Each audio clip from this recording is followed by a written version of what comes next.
what's up again and again? Dito na naman tayo para sa isang video. Walang katapusang video. Ngayon ay pupunta tayo ng Cabuyao, Laguna. Meron tayong dadaanan doon.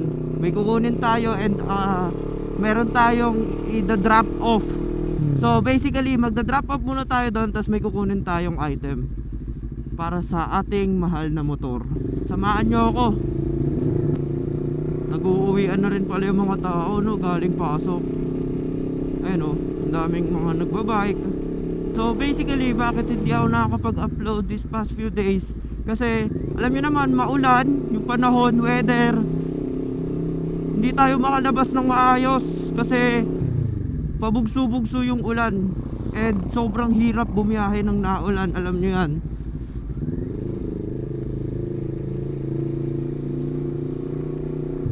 Kaya ngayon lang ulit tayo nakalabas. And sulit-sulitin natin to kasi, well, tag-ulan naman na talaga.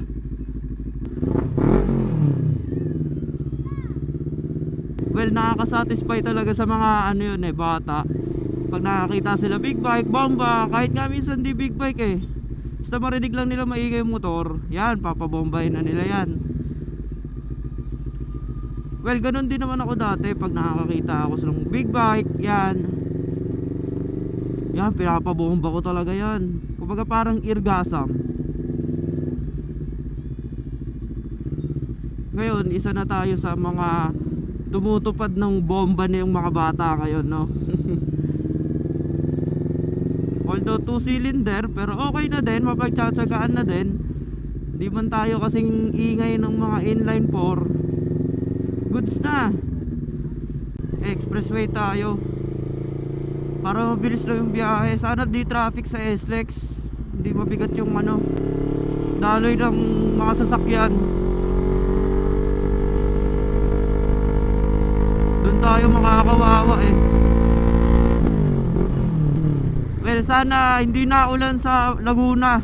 At the same time, chill ride lang naman kasi tayo. Wala naman tayong hinahabol na agenda. Kasi usually pag dumadaan ako dito kasama yung grupo, waswasan talaga Grabe rin tong motor na to. For beginner, well, masasabi ko mabigat siya. At the same time, hindi naman siya ganun kalakas sa torque. May isasagad siya pero hindi siya ganun kalakas sa torque. Actually, uy, tunnel. Matik yan kapag may tunnel. So, back to the topic ngayon. Itong motor na to, since gusto ko talaga ma-experience mag big bike, and mostly nire-recommend nila ito, Dominar N4.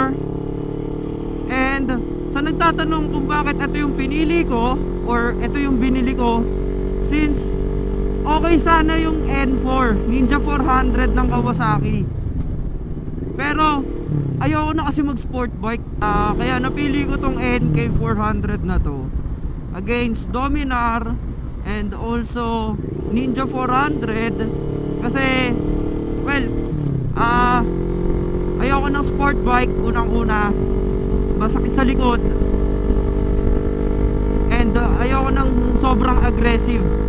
Since unang big bike natin, syempre dun muna tayo sa pang beginner na motor, di ba? Yung hindi masyadong malakas, hindi masyadong torquey, hindi masyadong mabilis, kumbaga aggressive.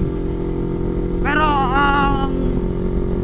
mahirap lang dito sa NK na to na wala yung dalawa, is mabigat to masyado para sa 400cc, and para sa beginner's bike mabigat to. Well, sabi nga nila, once na nasanay ka sa bigat ni NK 400, kaya mo na lahat, halos lahat ng 1000cc na motor.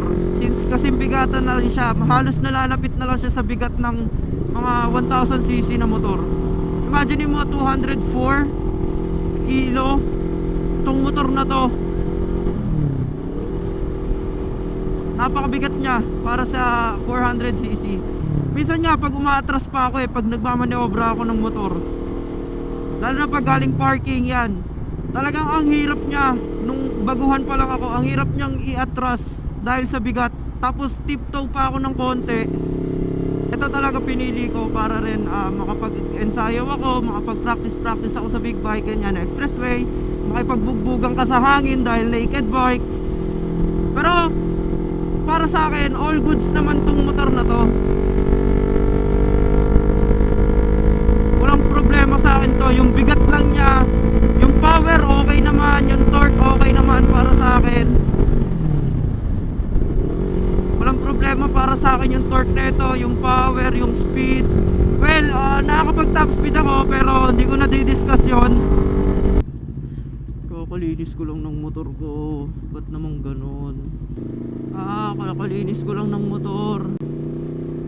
Pero okay lang yan. Linisin na lang ulit natin. Malapit na rin naman na tayo sa pupuntahan natin eh. And siguro guys, hanggang dito na lang yung video. Puputulin ko na. Salamat sa panonood and kita-kits ulit sa next video. Ingat kayo palagi, ride safe always. Peace!